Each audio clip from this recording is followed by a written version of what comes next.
আজি প্ৰথমে আমি জবসমূহ কেনেকৈ এপ্লাই কৰা হয় আৰু কেনেকৈ আমি প্ৰথমে সাৰ্চ কৰা হয় জব বিষয়ে জানিবলৈ আমি কোনটো ৱেবছাইটত যাব লাগিব সেই বিষয়ে আজি আমি মই ভিডিঅ'ৰ জৰিয়তে আপোনালোকক দেখাম। আৰু এইটো প্ৰথম হৈছে বেছিক নলেজ। তো বলক আমি ভিডিঅ'টো ষ্টাৰ্ট কৰোঁ। বেছিকভাৱে আমি ষ্টাৰ্ট কৰোঁ। প্ৰথমে আমি ক্ৰ'ম ব্ৰাউজাৰ বা গুগলত যাব লাগিব। মই গুগলত গৈ আছোঁ। গুগলত যোৱাৰ সেয়া মই ইয়াত দবাই আছোঁ। দবোৱাৰ পাছত আমাৰ সাৰ্চ বটন আহিলে ইয়াত ক্লিক কৰিলোঁ। ক্লিক কৰাৰ পাছত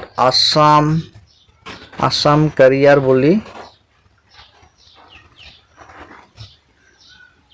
বুলি আহিলে 2026 এইটো ক্লিক কৰিম। প্ৰথমটো ক্লিক কৰাৰ পাছত প্ৰথম ৱেবছাইটটো খোলা যাব assamcareer.com।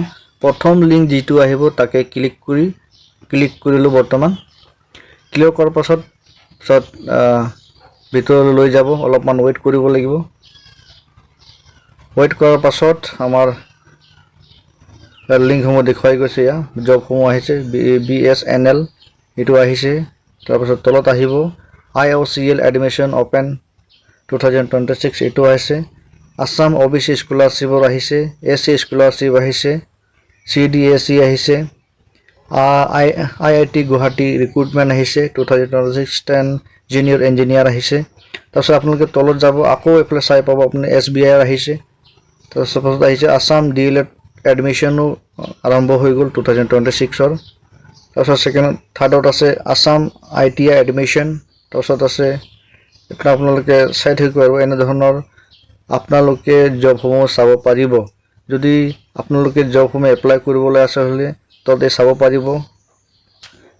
ৰেড মোৰ বুলি আছে এইটো ক্লিক কৰি দিব। ক্লিক কৰাৰ পাছত আপোনালোকে অপেন হৈ যাব। আপোনালোকে ইয়াত পঢ়ি চাব কি ডকুমেণ্টছ কি লাগে, কিমান পোষ্ট আছে, কেতিয়া আৰম্ভ হ'ব সেইখিনি থাকে। SCৰ কিমান চিট, OBCৰ কিমান চিট পঢ়ি পেলাই ডিষ্ট্ৰিক্ট কোনটো ডিষ্ট্ৰিক্টত কিমান তলত চাব। আপোনালোকে যদি এপ্লাই কৰিবলৈ আছে এই তলত চাব। ইয়াত গৈ অনলাইন এপ্লিকেশ্যন ফৰ্ম বুলি আছে তাত ক্লিক কৰিব। যদি আপুনি এইটো এডভাৰটাইজমেণ্ট চাবলৈ আছে এডভাৰটাইজমেণ্ট ডিটেইলছ গৈ ক্লিক কৰি দিব। আপোনালোকে সকলো জবসমূহ চাব পাৰিব আৰু এপ্লাই কৰিব পাৰিব।